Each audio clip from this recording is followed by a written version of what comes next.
Out of every 100 Japanese soldiers who participated in a banzai charge during World War II, only 3 would survive to see the next sunrise.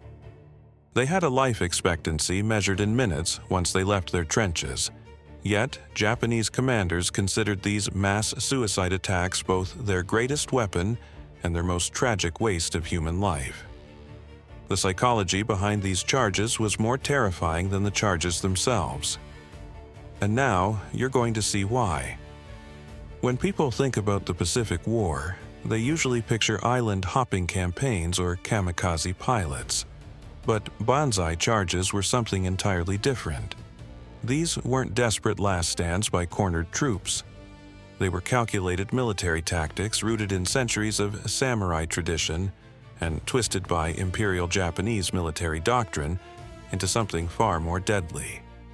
The term banzai itself means 10,000 years, a traditional wish for the emperor's long life. But by 1944, it had become synonymous with mass death. Japanese soldiers were taught that surrender was worse than death, that capture brought dishonor not just to themselves, but to their families back home. This wasn't just military training. It was psychological conditioning that turned ordinary men into willing participants in their own destruction. The charges typically happened at night or during dawn hours when visibility was poor. Japanese commanders believed darkness would give their forces the element of surprise and make it harder for American defenders to pick targets. They were partially right about the surprise factor, but completely wrong about the survival rates.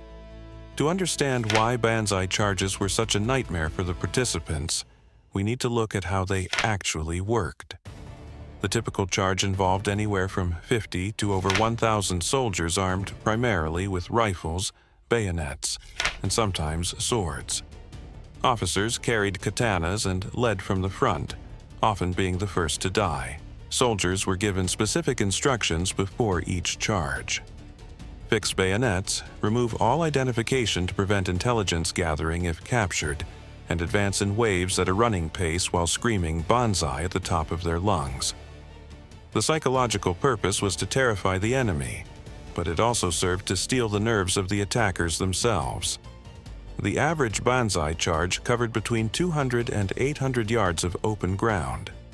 At a running pace, that meant soldiers were exposed to enemy fire for anywhere from 45 seconds to 3 minutes. But here's the thing that made these charges so deadly. American defenders had time to prepare. Machine gun positions were pre-sighted on likely approach routes. Artillery batteries had coordinates already plotted. Mortar teams knew the exact range to every piece of cover between the Japanese positions and American lines. When hundreds of screaming soldiers came charging across open ground, they weren't facing surprised defenders. They were running into a carefully prepared killing field. The M1 Garand rifle could fire 8 rounds as fast as a soldier could pull the trigger. The Browning automatic rifle delivered 500 rounds per minute. The .30 caliber machine gun could sustain 450 rounds per minute for extended periods. When multiple weapons focused on the same target area, the mathematical probability of survival dropped to nearly 0. Japanese soldiers knew this. They understood they were running toward certain death. Yet they did it anyway, driven by a combination of military indoctrination, cultural honor codes, and often alcohol distributed before attacks to dull fear and pain. Now, let me tell you about one of the most devastating banzai charges in Pacific War history. It happened on Saipan on July 7, 1944, and it involved over 4,000 Japanese soldiers in what would become known as the largest banzai charge of the entire war. Lieutenant Colonel William O'Brien was commanding the 1st and 2nd Battalions of the 105th Infantry Regiment, when his forward observers reported massive troop movement in the Japanese lines.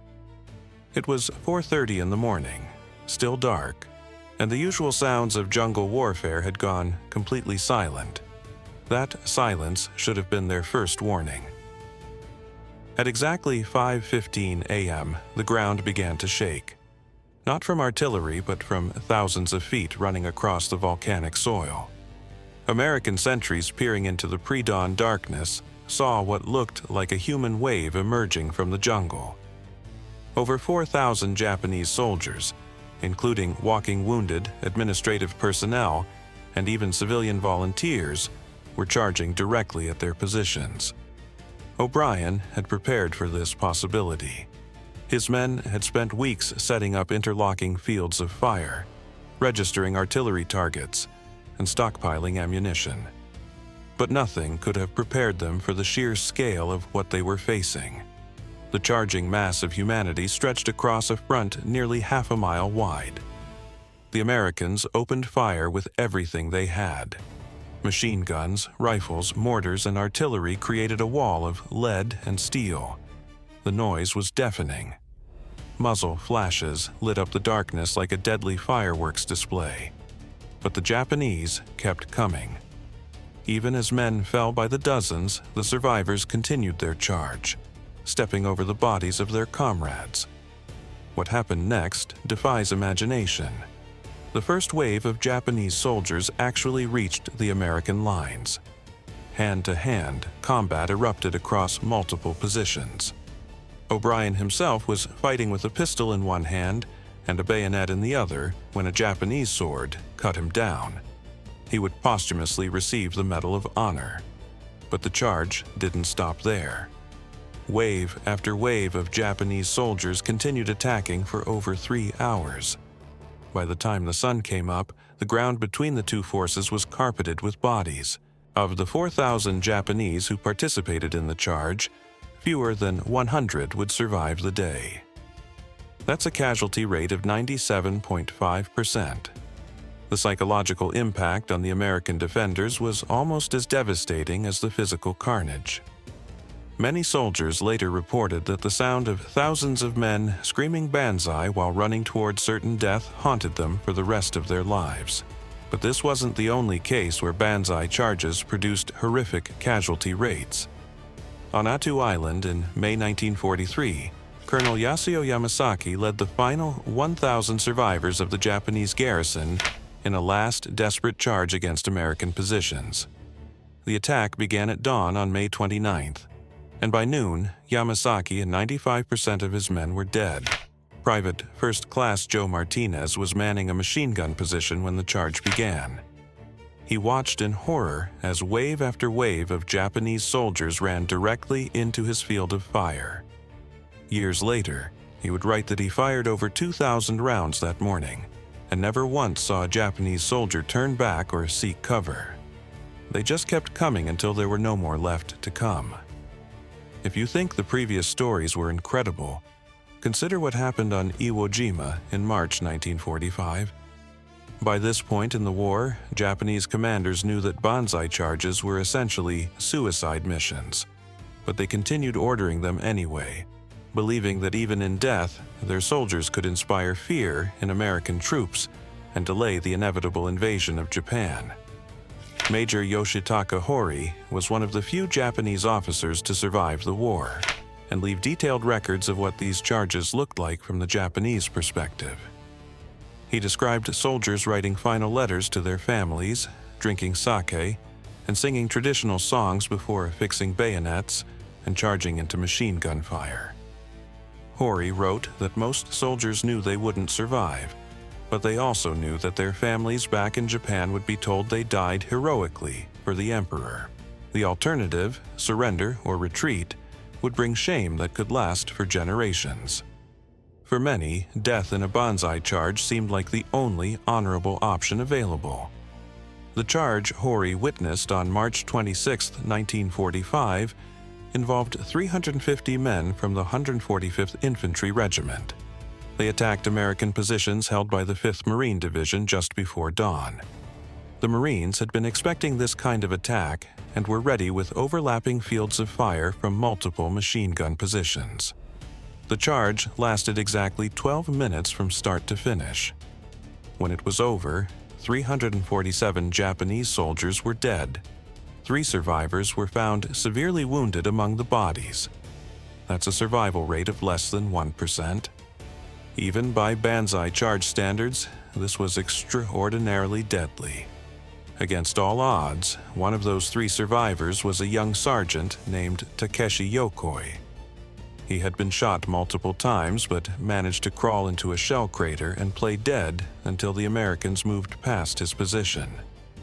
Years later, he would describe the experience as watching his entire unit commit suicide while he accidentally survived.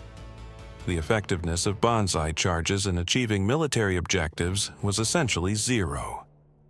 They rarely captured significant ground, almost never broke through American defensive lines, and typically resulted in the complete destruction of the attacking force. Yet, Japanese commanders continued ordering them throughout the war. The psychological warfare aspect was more successful, but not in the way Japanese leaders intended. While these charges did traumatize American troops, they also convinced many Americans that Japanese soldiers were fanatics who would never surrender. This perception contributed to the decision to use atomic weapons rather than invade Japan's home islands. Official Japanese military records show that during the Pacific War, approximately 60,000 soldiers participated in organized banzai charges. Of these, fewer than 2,000 survived the initial attack. Many of the survivors died from wounds within hours or days. The actual survival rate may have been as low as 2%, making banzai charges one of the deadliest military tactics in human history. American forces developed specific countermeasures for these attacks. Artillery batteries were trained to fire defensive barrages on predetermined coordinates. Machine gun crews practiced rapid target switching. Infantry units learned to create killing zones that maximized casualties while minimizing American losses. The psychological conditioning required to convince soldiers to participate in these charges left deep scars on Japanese society that lasted long after the war ended. Survivor guilt affected not just the handful of men who lived through the charges, but also their families and communities who struggled to understand how honor could be found in mass suicide. Today, military historians study banzai charges as examples of how cultural and military indoctrination can override basic human survival instincts. They represent one of the darkest chapters in the Pacific War, where tactical desperation combined with cultural programming to create a form of warfare that was as psychologically devastating as it was militarily ineffective. The men who participated in these charges weren't cowards or madmen. They were products of a military system that valued death over defeat and honor over survival. Understanding their story helps us comprehend not just what happened in the Pacific, but why it happened, and why such tactics must never be repeated. If you want to hear more stories like this, help us out by subscribing.